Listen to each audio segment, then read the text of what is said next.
नमस्कार, मैं शकुंतला गौड़ा आज साई उपन्यास के 7वें भाग के तीसरे तथा चौथे दृश्य को प्रस्तुत करने जा रही हूँ। दृश्य 3। आखिर कुछ ही दिनों में दासगणों नाना साहेब चंदोरकर के साथ शिरडी पहुंचे। बाबा का वह दिव्य भव्य व्यक्तित्व को देखकर उनके होश ही उड़ गए। उनको लगा ही नहीं कि वे पहली बार बाबा से रूबरू हो रहे हैं। उनको तो यही अनुभूति हो रही थी जैसे वे साई को जन्म जन्मांतर से जानते हैं। उन्होंने बड़ी श्रद्धा से बाबा के दर्शन किए। बाबा, इनसे मिलिए, ये है दासगणु, पुलिस विभाग में हवलदार हैं, साहित्यकार हैं। नाना, मुझे पता है, मैं इनसे पहली बार नहीं मिल रहा हूँ। जन्म जन्मांतर से हम एक दूसरे को जानते हैं। है ना रे तमासगीर। इस संबोधन से दासगणु एकदम से चौंक गए। शास्त्री जी का संकेत समझ गए दासगणु। उनके मन की बात को ही उन्होंने शब्द दिए थे, तमासगीर कहकर उसकी पूरी जानकारी भी दी थी। पहली ही भेंट में, पहले ही क्षण में अंततः बाहर झकझोर देने वाला ऐसा संत उन्होंने कभी देखा नहीं था।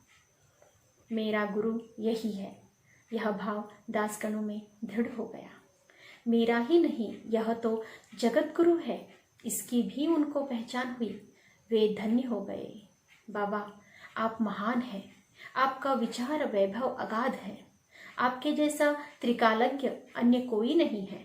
दासगणु, बैठ, शांत बैठ, अपनी एक आध लावणी सुना दे। बाबा, क्या आप सुनेंगे लावणी? हाँ। आप सुनेंगे? हाँ। लावणी सुनने में क्या बुराई है? आसमान टूटेगा या सागर उछलेगा, संत भी तो आम इंसान की तरह ही होता है ना, होने चाहिए। सूरज की किरणों के लिए कुछ भी अस्पृश्य नहीं होता, उल्टा इन किरणों के स्पर्श से अपवित्र वस्तु भी पवित्र हो जाती है, मांगल्य से परिपूर्ण हो जाती है। प्रतिभा तो प्रतिभा होती है। आंगन में तुलसी भी होती है और जूही भी। लावणी इस जूही की तरह होती है, उससे भी तो आंगन की शोभा बढ़ती है ना।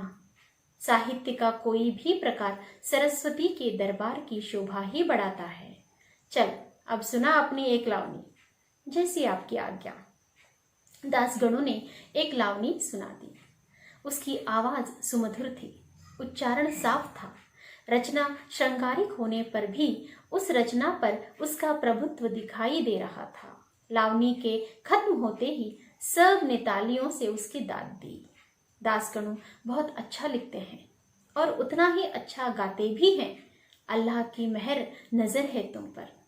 तुम्हारा शब्द प्रभुत्व, शब्द रचना, अर्थबद्धता सब कुछ श्रेष्ठ है। साईं, अपनी अभिव्यक्ति ऐसी ही सशक्त बनाए रखना, सिर्फ आशय में परिवर्तन ला दो। बाबा ने हंसकर कहा। मतलब? मैं समझा नहीं।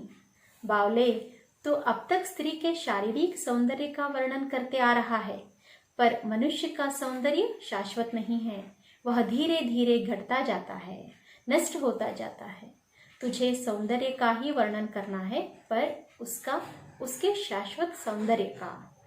उसका मतलब विचारों का सौंदर्य शाश्वत होता है।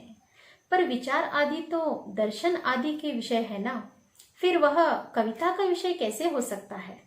कविता भी सुंदर किंतु आसान शब्दों में कहा गया एक प्रकार का दर्शन ही होता है दासगणु। उसके दिमाग में एकदम बिजली सी कौंध गई। उसे लगा जैसे वह कुछ नया सुन रहा है, कुछ नया सा पहली बार ही सुन रहा है। उसको एक नया एहसास होने लगा था। बाबा, अब मुझे अपना संसार बदलता हुआ नजर आ रहा है। मुझे लग रहा है कि यह परिवर्तन के क्षण है। सच है, परिवर्तन जीवन का स्वभाव है, वही नियम भी है। इस क्षण को तू दृढ़ता से पकड़ ले, पर ध्यान रखना, तत्काल परिवर्तन नहीं आता, उसकी प्रक्रिया धीरे धीरे होती है। और अगर तू उस पर अपना ध्यान केंद्रित करेगा तो एक सुंदर शुरुआत हो सकती है। सच, ईश्वरीय अनुभूति शाश्वत सौंदर्य के दर्शन करा देती है। मनुष्य की अच्छाई, निरीहता, प्रकृति में भरा हुआ सौंदर्य सब इसी शाश्वतता का प्रमाण है।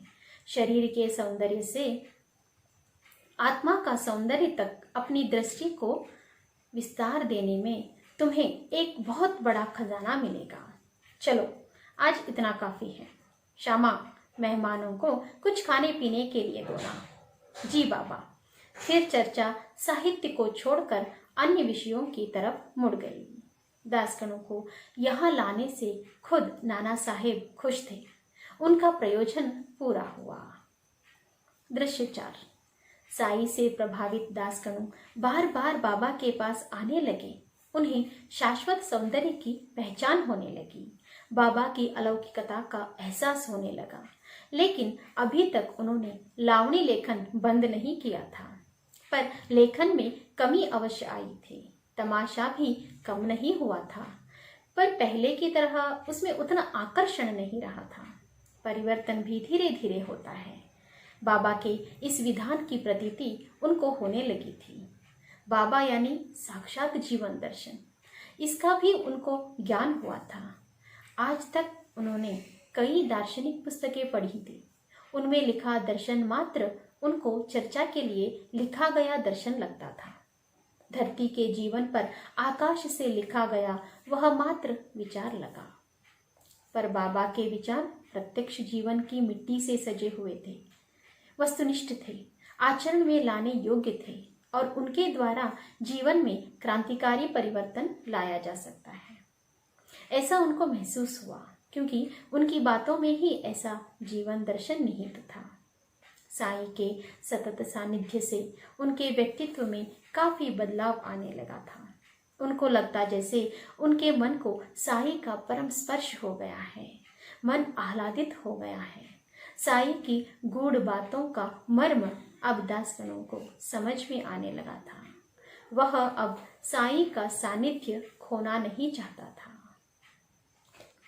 धन्यवाद।